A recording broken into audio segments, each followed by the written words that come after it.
बिस्मिल्लाहिर्रहमानिर्रहीम viewers peachtreetutor.com में आप शामदीद।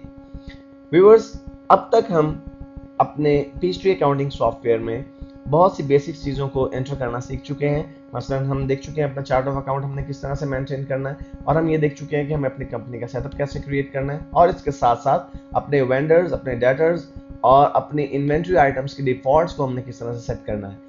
व्यूअर्स, इस चैप्टर में हमारा फोकस रहेगा कि हम किस तरह से मर्चेंडाइज इन्वेंट्री को परचेज करते हैं। व्यूअर्स, मर्चेंडाइज इन्वेंट्री से क्या मुराद है? वो तमाम अशिया जिनमें कोई कारोबार डील करता है, यानी वो अशिया जिन्हें कारोबार बेचता है, उन्हें हम मर्चेंडाइज कहते हैं। मिसाल के तौर पे अगर किसी शख्स की परचून की दुकान है, फॉर एग्जांपल ग्रोसरी शॉप है, तो उसके लिए घी, चीनी, आटा, ये सब चीज़ें उसके लिए मर्चेंडाइज है।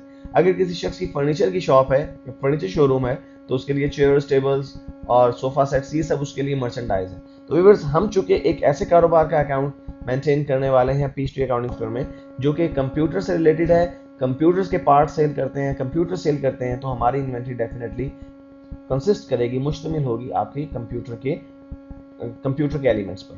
तो व्यूअर्स, इस चैप्टर में हम देखेंगे कि हम अपनी इन्वेंट्री आइटम्स को किस तरह से ऐड करते हैं। इस वक्त व्यूअर्स मेरे पास पीचट्री अकाउंटिंग सॉफ्टवेयर में असद कंप्यूटर्स का जो कंपनी का सेटअप जो है वो ओपन है, और हमें अपनी इन्वेंट्री आइटम्स को ऐड करना है। व्यूअर्स, इन्वेंट्री आइटम्स को ना सिर्फ ऐड करना है, बल्कि हम इसी वीडियो में, इसी चैप्टर में ये भी सीखेंगे हम इन्वेंट्री आइटम को परचेज किस तरह से करते हैं। तो व्यूअर्स, सबसे पहले हम इन्वेंट्री आइटम को ऐड करना सीखते हैं। इन्वेंट्री आइटम्स को ऐड करने के लिए मेंटेन के मेन्यू में से आप इन्वेंट्री के ऑप्शन को सिलेक्ट करेंगे, जो कि टॉप से 5th ऑप्शन है। व्यूअर्स, जो ही आप इन्वेंट्री आइटम्स को सिलेक्ट करेंगे, आपके पास एक विंडो अपीयर हो जाएगी जिसमें कुछ फील्ड्स आपको सेट आउट करनी है, और इन फील्ड्स की बेस पर बेसिकली आपकी इन्वेंट्री आइटम सेट होगी। सबसे पहले व्यूअर्स, आपको आइटम आईडी क्रिएट करना है। आइटम आईडी बिल्कुल चार्ट ऑफ अकाउंट की तरह का ही एक जो है वो आईडी होगा, जो यूनिक आईडी आप एलोकेट करेंगे तमाम अपनी इन्वेंट्री की डिफरेंट आइटम्स को। लेकिन यहाँ पर आइटम आईडीज के लिए डेफिनेटली कोई स्टैंडर्ड क्रिएट नहीं किया गया, कोई स्टैंडर्ड डेवलप नहीं किया गया। उसकी वजह यह है कि डिफरेंट बिजनेस की डिफरेंट इन्वेंट्री होगी, और हर बिजनेस अपनी इन्वेंट्री को अपने हिसाब से डील करेगा। मिसाल के तौर पे मैं अपने इन्वेंट्री आइटम, इस वक्त जो मैं पहली आइटम ऐड करने लगा हूँ, वो हमारी एक एलसीडी आइटम है। तो मैं उसका एलसीडी आइटम का जो है आइटम आईडी जो इंसर्ट कर रहा हूँ, वो मैं अल्फ़ाबेट्स और अपने जो है वो न्यूमेरिक्स के कॉम्बिनेशन से, अल्फा न्यूमेरिक कॉम्बिनेशन से मैं इसका आइटम आईडी क्रिएट करूंगा। For example BLCD 1001। BLCD 1001 basically abbreviation है व्यूअर्स ब्लैक एलसीडी का, और डिस्क्रिप्शन में व्यूअर्स में इसका टोटल जो नाम है वो एंटर करूंगा, ब्लैक एलसीडी। और इसमें भी व्यूअर्स मेरे पास डिफरेंट साइजेस हैं, तो मैं इस वक्त इसका साइज भी साथ मेंशन कर दूंगा, 17 इंचेस या 15 इंचेस। ये मेरी डिस्क्रिप्शन हो जाएगी, मेरे नाम हो जाएगा मेरी इन्वेंट्री आइटम का। और BLCD यानी ब्लैक एलसीडी जो है ये, और 1001 मैंने न्यूमेरिक यूज किया। ये ऑप्शनल है, अगर आप न्यूमेरिक यूज नहीं करना चाहते, सिंपल आप जो है वो यूज करना चाहते हैं कि आप BLCD को ही यूज करना चाहें आइटम आईडी के तौर पे, तो आप इसे यूज कर सकते हैं। उसके बाद व्यूअर्स, इन दो चीज़ों को सिलेक्ट करने के बाद आपको यहाँ नीचे डिफरेंट टैब्स नजर आ रहे हैं, जिनमें से 2 टैब्स जो हैं वो इस वक्त डिम हैं, 3 टैब्स इस वक्त एक्टिव हैं, जनरल, कस्टम फील्ड्स और हिस्ट्री। व्यूअर्स, इसमें से जो जनरल फील्ड्स का जो जनरल है हमारा टैब, ये सबसे ज़्यादा इंपॉर्टेंस रखता है, और यहाँ पर हमें कुछ चीज़ें डिसाइड करनी है, कुछ चीज़ें सेट करनी है। वो चीज़ें क्या हैं व्यूअर्स? पहली चीज़ है आपकी डिस्क्रिप्शन। डिस्क्रिप्शन के मुराद ये है कि जब आप कोई चीज़ बेचते हैं या खरीदते हैं, तो आपकी परचेज इनवाइस में या सेल्स इनवाइस में जो डिटेल आएगी उस चीज़ की, उसे आप डिस्क्रिप्शन कहते हैं। अगर आप कोई डिस्क्रिप्शन एंटर करना चाहते हैं, और आप चाहते हैं कि सेल्स के लिए डिफरेंट डिस्क्रिप्शन और परचेज के लिए डिफरेंट हो, तो आपके पास 2 ऑप्शंस हैं, for purchase description, for sales description. तो आप डिफरेंट जो आपकी डिस्क्रिप्शन हैं, उन्हें जो डिटेल है उसे एंटर कर सकते हैं, लेकिन ये कोई कंपलसरी चीज़ नहीं है, एक ऑप्शनल चीज़ है। उसके बाद व्यूअर्स, आपके पास प्राइस लेवल है। प्राइस लेवल से क्या मुराद है? जब आप इन्वेंट्री परचेज करते हैं और फिर उसे सेल भी करते हैं, तो डेफिनेटली आप डिफरेंट प्राइसेस पे डिफरेंट कस्टमर को एक ही प्रोडक्ट सेल करते हैं। मिसाल के तौर पे एक ही प्रोडक्ट आपसे कोई होलसेलर लेकर जाता है या शॉपकीपर लेकर जाता है, तो आप उसे किसी और रेट पर बेचते हैं। एक इंडिविजुअल कस्टमर अपने इस्तेमाल के लिए आपसे कोई चीज़ परचेज करके जाता है, तो आप उसे कुछ और रेट देते हैं। तो ये भी एक ऑप्शनल स्टेप है कि अगर आप प्राइस लेवल सेट करना चाहें, तो आप 10 प्राइस लेवल सेट कर सकते हैं, लेकिन यहाँ पर मैं सिर्फ 2 प्राइस लेवल जो है वो सेट करूंगा, प्राइस लेवल 1 और प्राइस लेवल 2। और प्राइस लेवल 1 बेसिकली मैं यूज करूंगा इंडिविजुअल कंज्यूमर्स के लिए, इंडिविजुअल कस्टमर्स के लिए, और वो मैं रखूंगा इसका रेट 5500। और प्राइस लेवल 2 में अदर शॉपकीपर्स के लिए, कोई अगर और मार्केट में से कोई शॉपकीपर मुझसे कोई ब्लैक एलसीडी 15 इंच परचेस करने आता तो उसके लिए डेफिनेटली मुझे जो है वो उसका रेट कुछ और रखना पड़ेगा। मैं उससे वो रेट चार्ज नहीं करूंगा जो मैं अपने कस्टमर से चार्ज करता हूँ, तो उसके लिए फॉर एग्जांपल मैं उसका रेट रखता हूँ 4800। तो मैंने 2 रेट जो है वो उसके डिसाइड कर दिए अपने इन्वेंट्री के, प्राइस लेवल 1 और प्राइस लेवल 2। उसके बाद व्यूअर्स यहाँ पे कुछ फील्ड्स हैं, उसमें पहली फील्ड है लास्ट यूनिट कॉस्ट। अगर आप ये इन्वेंट्री पहले भी परचेज करते रहे हैं और आपके पास उसका कुछ रिकॉर्ड मौजूद है कि आपने लास्ट यूनिट जब परचेज किया तो कितने का परचेज किया, तो यहाँ पे आप ऑप्शनल चीजें एंटर कर सकते हैं। उसके बाद ये है viewers costing method. Costing method आपके पास 3 होते हैं, जो अकाउंट से रिलेटेड लोग हैं उस चीज को बेहतर समझते हैं कि FIFO, LIFO या एवरेज 3 कॉस्टिंग मेथड है, और उसमें से FIFO जो है सबसे ज्यादा एप्रोप्रिएट और सबसे ज्यादा इस्तेमाल होने वाला ऑप्शन है। और व्यूअर्स इसके बाद आपके पास यहाँ पे यूनिवर्सल प्रोडक्ट कोड या फिर आपके पास स्टॉक कीपिंग यूनिट जो नंबर है, अगर आपकी प्रोडक्ट का यूनिवर्सल प्रोडक्ट कोड या SKU नंबर हो तो आप वो यहाँ पे एंटर कर सकते हैं। आइटम की टाइप एंटर कर सकते हैं। लोकेशन से मुराद वो गोडान, अगर आपका कोई बिजनेस इतना बड़ा जिसमें आपके 2 या 3 गोदाम है और आपने डिफरेंट गोडाउन में आपने डिफरेंट चीज़ें रखी हुई हैं, तो आप यहाँ पे लोकेशन बता सकते हैं कि कौन से गोडाउन में जो है, गोडाउन नंबर 1 में जाएगी ये चीज़, गोडाउन नंबर 2 में होगी या गोडाउन नंबर 3 में होगी। इसी तरह व्यूअर्स आपके पास स्टॉकिंग यूनिट्स या मेजरमेंट्स हैं, यानी आप यूनिट्स जो है वो क्या है आपका स्टॉक का। मिसाल के तौर पे कुछ चीज़ें ऐसी होती हैं जो कार्टन्स की सूरत में आती हैं, तो उनका जो स्टॉकिंग यूनिट होगा डेफिनेटली व्यूअर्स वो आपका कार्टन होगा। कुछ यूनिट इंडिविजुअल पीसेस की सूरत में आती हैं, तो ये सब चीज़ें भी ऑप्शनल है। वेट अगर आपको मालूम हो तो आप वेट एंटर कर सकते हैं। और व्यूअर्स जो सबसे अहम चीज़ है वो है आपको 3 अकाउंट्स को यहाँ पे लिंक क्रिएट करना है, GL sales account, inventory account और कॉस्ट ऑफ सेल्स अकाउंट। लेकिन मजेदारी की बात यह है कि ये तीनों अकाउंट्स ऑलरेडी यहाँ पे एंटर है, हालांकि हमने इन्हें एंटर नहीं किया। व्यूअर्स अगर आपने पिछला चैप्टर देखा है तो आपने देखा होगा कि हमने इन्वेंटरी की डिफॉल्ट सेट करते हुए पहले ही ये तीनों अकाउंट्स जो हैं वो डिफॉल्ट में सेट कर दिए। इसी वजह से अब जब भी हम इन्वेंट्री आइटम क्रिएट करेंगे, कोई भी इन्वेंट्री आइटम क्रिएट करेंगे, तो हमें इन अकाउंट्स को लिंक नहीं करना पड़ेगा। व्यूअर्स उसके बाद यहाँ पे आप मिनिमम स्टॉक लेवल दे सकते हैं कि अगर हमारी इन्वेंट्री एक खास लेवल से नीचे चली जाए तो हमें इंटीमेट करे हमारा सॉफ्टवेयर कि आपकी इन्वेंट्री एक खास डेंजर लेवल तक पहुंच चुकी है। उसके बाद व्यूअर्स आपके पास रीऑर्डर क्वांटिटी है। रीऑर्डर क्वांटिटी से मुराद आप कितने नंबर ऑफ यूनिट्स जो है वो ऑर्डर करते हैं जब कुछ आपकी इन्वेंट्री जो है वो स्टॉक में लो हो जाती है, वो अगर आप यहाँ पे डिस्क्राइब करना चाहें तो ये भी कर सकते हैं। और व्यूअर्स आपके पास ये 2 ऑप्शनल चीज़ें और भी हैं, एक है प्रेफर्ड वेंडर आईडी और एक है buyer ID. Preferred vendor ID से मुराद ये कि अगर आप कोई खास यूनिट ऑफ प्रोडक्ट, कोई खास इन्वेंट्री आइटम किसी एक ही वेंडर से परचेज करते हैं, या ज़्यादातर आप पसंद करते हैं कि एक ही वेंडर से परचेज करें, तो आप उस स्पेसिफिक वेंडर का यहाँ पे अकाउंट जो है वो लिंक कर सकते हैं। लेकिन अभी तक हमने कोई वेंडर अकाउंट भी क्रिएट नहीं किया और ना ही मैं किसी प्रेफर्ड वेंडर को यहाँ पे ऐड करना चाहता हूँ, इसलिए मैं इस ऑप्शन को एज इट इज़ इंटैक्ट छोड़ दूंगा। दूसरी जो व्यूअर्स आपके पास टैग है वो है आपके पास कस्टम फील्ड्स का। कस्टम फील्ड में व्यूअर्स आपके पास कुछ चीज़ें हैं, मसलन ऑल्टरनेट वेंडर, यानी अगर आपको एक वेंडर से चीज़ नहीं मिली तो ये चीज़ आपको कौन से दूसरे वेंडर से जो अवेलेबल हो सकती है, कोई स्पेशल नोट हो या सब्सटीट्यूशन, यानी इस आइटम की जगह कोई और आइटम यूज़ हो सकती है या नहीं। और व्यूअर्स इसके साथ आपके पास हिस्ट्री है। हिस्ट्री बेसिकली ये व्यूअर्स आपका जो है वो इन्वेंट्री कार्ड है जो आपको बताएगा कि आपने कब कितने यूनिट्स परचेज किए और कब आपने कितने यूनिट सेल किए और राइट नाउ आपके पास इन्वेंट्री ऑन हैंड कितनी है। इसका मतलब व्यूअर्स को आपका जो जनरल टैब है वो बहुत ज़्यादा इंपॉर्टेंस का हामिल है, क्योंकि यहीं पे आपको मेन चीज़ें जो है वो एंटर करनी है। तो व्यूअर्स मैंने जो चीज़ें एंटर करनी थी वो मैं कर चुका हूँ और इसको मैं कर लेता हूँ सेव। और व्यूअर्स इसको सेव करने के बाद अब अगर एक न्यू इन्वेंट्री आइटम मुझे क्रिएट करनी है तो मैं न्यू के बटन पर क्लिक करूंगा और बिल्कुल इसी तरह जिस तरह मैंने एक इन्वेंट्री आइटम को ऐड किया, मैं दूसरी इन्वेंट्री आइटम को भी थोड़ा तेज़ी के साथ इसमें ऐड कर लेता हूँ। मिसाल के तौर पर अब की बार मैं वाइट LCD जो है वो उसको एंटर करना चाह रहा हूँ और मैंने उसके लिए जो आइटम आईडी रखा है, देखिए अब की बार मैंने उसका न्यूमेरिक अटैच नहीं किया, सिंपल मैंने WLCD वाइट LCD और डिस्क्रिप्शन में मैं लिखता हूँ उसे वाइट LCD 15 इंचेस। और व्यूअर्स यहाँ पर प्राइस लेवल मैं इसकी डिसाइड कर देता हूँ कि जी फर्स्ट प्राइस लेवल जो है वो मेरा इंडिविजुअल कस्टमर्स के लिए होगा जो कि 5200 होगा, और अदर शॉपकीपर्स के लिए जो है मैं वो प्राइस लेवल रखता हूँ इसका 4400। और व्यूअर्स इसको मैं ओके कर देता हूँ। इसके बाद मुझे और कोई भी चीज़ यहाँ पर एंटर नहीं करनी, क्योंकि जो मेन काम है वो है इन 3 अकाउंट्स की लिंकिंग, जो कि ऑलरेडी लिंक्ड है। तो मैं इसे व्यूअर्स सेव कर देता हूँ। इस तरह से अब हमने 2 इन्वेंट्री आइटम अपने अकाउंटिंग सॉफ्टवेयर में ऐड कर दिए।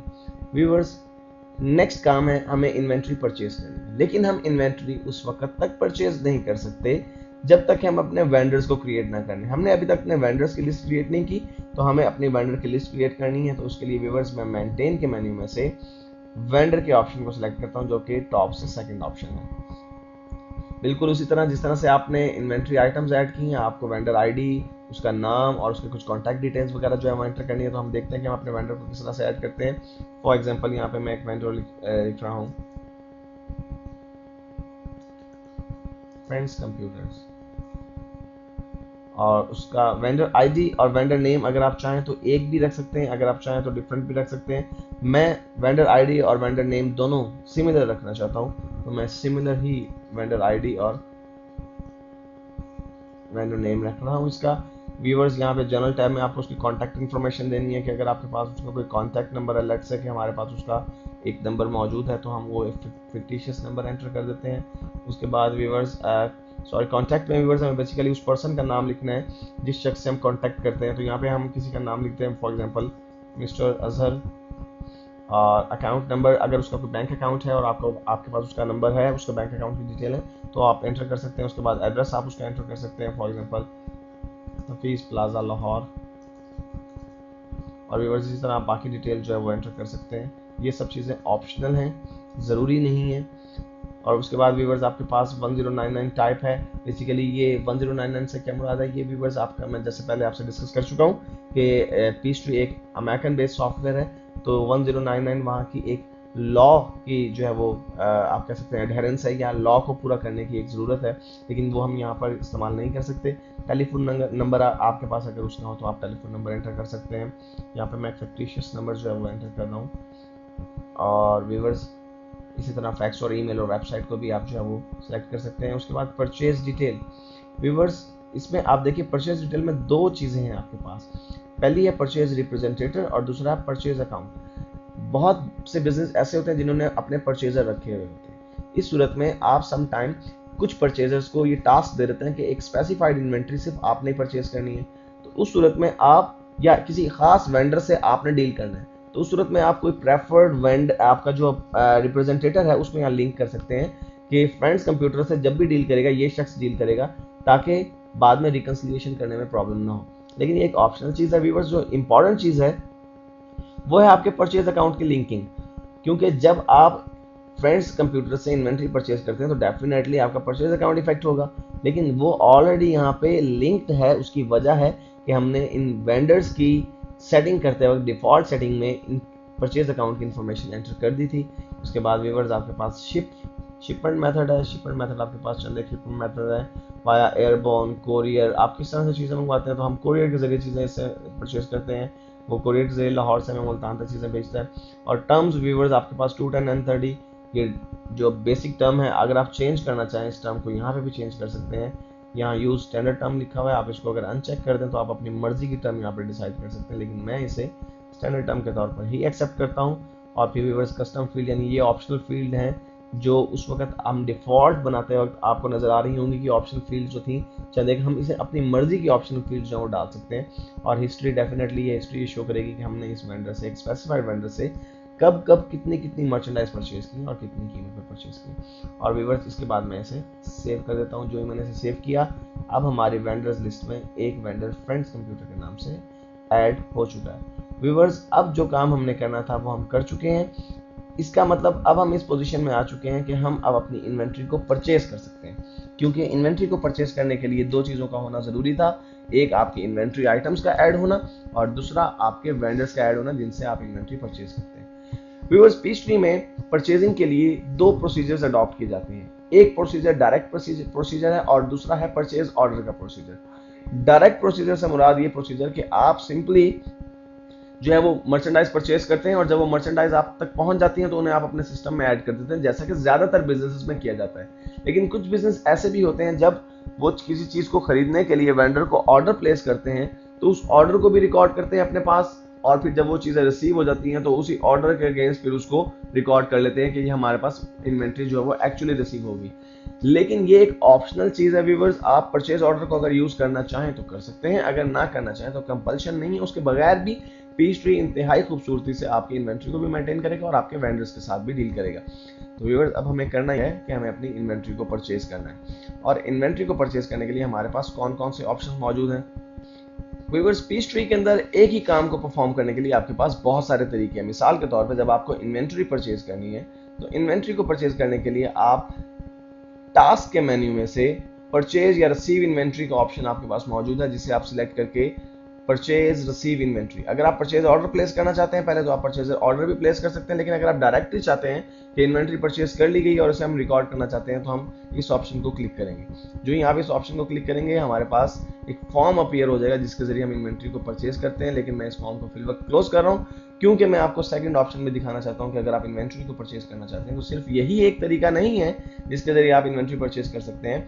मिसाल के तौर पर नेविगेशन ऐड, यहाँ पे आपको पीचट्री की जो टुडे पीचट्री का वेलकम विंडो है उसमें लेफ्ट साइड पे एक नेविगेशन बार नजर आ रही है, उसमें नेविगेशन एड्स मौजूद हैं और इसमें व्यूअर्स आप देखें सेल्स, परचेज, पेरोल के डिफरेंट टैब्स बने हुए हैं। मैं अगर परचेज के ऊपर क्लिक करता हूं तो मेरे पास व्यूअर्स यहाँ पर एक ऑप्शन है परचेज रिसीव इन्वेंट्री।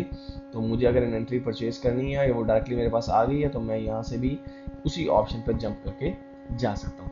तो व्यूअर्स अब हमारे पास ये फॉर्म ओपन हो चुका है जिसकी मदद से हम इन्वेंट्री को परचेज कर सकते हैं। उसके लिए व्यूअर्स हमें सबसे पहले उस वेंडर को सिलेक्ट करना है जिस वेंडर से हम मर्चेंडाइज परचेज कर रहे हैं, और जो ही आप यहाँ मैग्नीफायर पर क्लिक करेंगे आपके पास उन तमाम वेंडर्स की लिस्ट आ जाएगी जो आपने अपने सिस्टम में ऐड किए। लेकिन अभी तक चूंकि सिर्फ एक ही वेंडर हमने ऐड किया है इसलिए फ्रेंड्स कंप्यूटर ही हमारे पास यहाँ पे आ रहा है। जो ही मैंने फ्रेंड्स कंप्यूटर को सिलेक्ट किया व्यूअर्स, यहाँ पर जो डिटेल आ रही है friends computer Hafeez plaza Lahore Pakistan, उसका एड्रेस आ रहा है उसका, और वो शिप टू यानी वो हफीज प्लाजा से रिमिट टू यानी चीज़ें भेजी जाएंगी कहाँ से, friends computers Hafeez plaza Lahore से कहाँ, ship to Asad computers mall plaza Multan Pakistan में भेजी जाएंगी। डेट जो है वो करंट आज की डेट आ रही है। अगर आपके पास कोई इनवाइस नंबर हो, और इनवाइस नंबर एंटर करना आपके लिए ज़रूरी है व्यूवर्स, तो मैं यहाँ पे एक फिक्टिशियस इनवाइस नंबर एंटर कर रहा हूँ। तो हमने इनवाइस नंबर एंटर कर दिया व्यूवर्स। उसके बाद व्यूवर्स आपके पास कुछ और ऑप्शनल फील्ड्स हैं, मसलन आपके टर्म्स हैं। यहाँ पे जो टर्म्स आप पहले वहाँ पर डिसाइड की थी आप यहाँ पे भी चेंज कर सकते हैं व्यूवर्स। आपके पास टर्म्स जो है वो गिवन है लेकिन हम इसे चेंज नहीं करेंगे, एज इट इज रहने देंगे। शिप वाया कोरियर, क्योंकि हमने पहले ही डिसाइड किया था कि इस जो हमारा वेंडर है हफीज फ्रेंड्स कंप्यूटर, इससे जब भी हम मर्चेंडाइज परचेज करेंगे तो कोरियर के जरिए परचेज करेंगे। और यहाँ पे व्यूअर्स आपका account payable account already linked है। जाहिर सी बात है जब आप मर्चेंडाइज परचेज करें तो आपकी इन्वेंट्री भी इफेक्ट होगी और आपके अकाउंट पेएबल अकाउंट भी इफेक्ट होगा व्यूअर्स। उसके बाद हमें करना यह है कि यहाँ इस मेन फॉर्म में हमें डिटेल एंटर करनी है कि हम कौन सी इन्वेंट्री परचेज कर रहे हैं। तो व्यूअर्स क्वांटिटी के अंदर मैं क्वांटिटी लिखता हूँ 10 यूनिट्स। आइटम में जब ही मैं सेलेक्ट करता हूँ एक मैग्नीफायर बन जाता है और यहाँ पे जब मैं क्लिक करूँगा तो मेरी इन्वेंट्री आइटम में जितनी भी चीज़ें मौजूद हैं उन सब की लिस्ट यहाँ पे आ जाएगी। तो व्यूअर्स मैं ब्लैक और वाइट दोनों LCD 10 यूनिट्स में परचेज कर रहा हूँ। तो मैं पहले ब्लैक LCD को परचेज करता हूँ और यहाँ इसकी जो डिस्क्रिप्शन है वो ऑटोमेटिकली आ गई है, और व्यूअर्स GL अकाउंट जो इफेक्ट होना चाहिए वो भी यहाँ आ रहा है। बस मुझे यहाँ पे यूनिट प्राइस एंटर करना है। फॉर एग्जाम्पल मैं जो ब्लैक LCD परचेज कर रहा हूँ उसकी यूनिट प्राइस है 4000। और व्यूअर्स दूसरी जो चीज़ मैं परचेज कर रहा हूँ क्वांटिटी वो भी 10 यूनिट परचेज कर रहा हूँ, लेकिन 10 यूनिट में वाइट LCD के परचेज कर रहा हूँ। और वाइट LCD के लिए मैं वाइट LCD को सिलेक्ट कर लेता हूँ यहाँ से, और उसकी डिस्क्रिप्शन को भी चेंज नहीं करना चाहता। अगर आप चाहें तो डिस्क्रिप्शन को अपनी मर्जी के मुताबिक चेंज कर सकते हैं, मोल्ड कर सकते हैं। और व्यूअर्स इसके बाद हमें क्या करना है, जस्ट मुझे यूनिट प्राइस एंटर करनी है और लेट्स से कि वाइट LCD की जो यूनिट प्राइस है वो 3700 पर यूनिट थी। व्यूअर्स इसको मैंने एंटर किया और अब बेसिकली मैं अपनी परचेज इनवाइस को रिकॉर्ड करने के लिए बिल्कुल तैयार हूं और मैं इसे जस्ट सेव करूंगा। और जो ही मैं सेव के बटन पर क्लिक करता हूं मेरी ये परचेज इनवाइस जो है वो रिकॉर्ड हो चुकी है। और जिन रिपोर्ट्स पर इसका इम्पैक्ट डलना चाहिए व्यूवर्स, हम देखते हैं कि क्या उन रिपोर्ट्स पर इसका इम्पैक्ट डल चुका है। डेफिनेटली जब आपने परचेजेस की हैं तो आपकी इन्वेंट्री की रिपोर्ट इफेक्ट की गई होगी, आपकी इन्वेंट्री में आपके पास आइटम्स आ रही होंगी। दूसरी तरफ आपके जो वेंडर्स हैं उनमें से फ्रेंड्स मोबाइल का जो अकाउंट है वो डेफिनेटली अपडेट हुआ होगा। तो हम डिफरेंट रिपोर्ट्स को जाकर रिव्यू करते हैं और देखते हैं कि क्या हमारे वेंडर का अकाउंट और हमारे इन्वेंट्री के अकाउंट्स इफेक्ट हो चुके हैं। उसके लिए व्यूअर्स हमारे पास रिपोर्ट का मेन्यू मौजूद है। मैं रिपोर्ट के मेन्यू में से कोई भी रिपोर्ट एक सिलेक्ट कर लीजिए। हर रिपोर्ट को सिलेक्ट करने पर आपके पास एक ही विंडो जो है वो अपीयर होगी। ये लेफ्ट साइड पे व्यूअर्स आपकी मेन कैटेगरीज हैं, मिडल में आपकी सब कैटेगरीज है। मिसाल के तौर पे जब मैं फाइनेंशियल स्टेटमेंट को सिलेक्ट करता हूं तो फाइनेंशियल स्टेटमेंट से रिलेटेड जितनी भी रिपोर्ट्स हैं वो यहाँ मिडल में आ जाती हैं। मैं उनमें से जो भी रिपोर्ट देखना चाहता हूँ मैं देख सकता हूँ। लेकिन इस वक्त मुझे इन्वेंट्री को देखना है तो मैं इन्वेंट्री को सिलेक्ट करता हूँ। इन्वेंट्री में भी व्यूअर्स मेरे पास बहुत सारी रिपोर्ट्स हैं, लेकिन मैं स्टॉक स्टेटस रिपोर्ट देखना चाहता हूँ। मैं जानना चाहता हूँ कि मेरे पास इस वक्त इन्वेंट्री की स्टॉक स्टेटस क्या है। तो मैं इन्वेंट्री स्टॉक स्टेटस रिपोर्ट को डबल क्लिक करता हूँ और जो ही मैंने डबल क्लिक किया, देखिए हमारी इन्वेंट्री की रिपोर्ट हमारे सामने है कि हमारे पास ब्लैक एलसीडी जो है स्टॉक आइटम है और 10 क्वांटिटी पड़ी है हमारे पास, और वाइट एलसीडी जो हमारे पास वो भी स्टॉक आइटम है और वो 10 यूनिट पड़े हुए हैं। व्यूअर्स, इसके साथ साथ मैं चाहता हूं कि मैं अपने अकाउंट्स पेएबल की डिटेल भी देखूं कि मेरे अकाउंट्स पेएबल की डिटेल क्या है। तो मैं यहाँ से मेन कैटेगरी में से अकाउंट पेएबल को सिलेक्ट करता हूँ और यहाँ से व्यूअर्स डिफरेंट मेरे पास रिपोर्ट्स मौजूद हैं, जिनमें से मैं वेंडर्स लेजर्स को सिलेक्ट कर लेता हूँ क्योंकि मुझे अपने वेंडर का लेजर देखना है। तो मैंने जो ही वेंडर लेजर को सिलेक्ट किया तो मेरा जो फ्रेंड्स कंप्यूटर है उसका लेजर मेरे सामने आ गया और यहाँ पर आ रहा है कि 77,000 की जो है वो अमाउंट हमने उसकी अभी पे करनी है क्योंकि हमने उसे परचेज की मर्चेंडाइज। और अगर व्यूअर्स हम इस ट्रांजैक्शन के ऊपर अपने कर्सर को लेके जाते हैं तो ये एक मैग्नीफायर की शक्ल इख्तियार कर लेता है और अगर हम इस मैग्नीफायर को यहीं पे क्लिक करें तो बेसिकली वही परचेज इनवाइस हमारे सामने फौरी तौर पे ओपन हो जाएगी जिस परचेज इनवाइस के तहत हमने ये मर्चेंडाइज परचेज की है। देखिए व्यूअर्स, जो ही मैंने उस मैग्नीफायर पर क्लिक किया ये इनवाइस मेरे पास आ गई और इसका स्टेटस इस वक्त अनपेड है क्योंकि अभी तक हमने इस इनवाइस की अदायगी नहीं की है। तो व्यूअर्स, इस कदर आसानी से आप पीएचपी में अपनी इन्वेंट्री आइटम्स को ऐड करते हैं, अपने वेंडर्स को ऐड करते हैं और फिर उससे आप परचेजेस को रिकॉर्ड कर सकते हैं।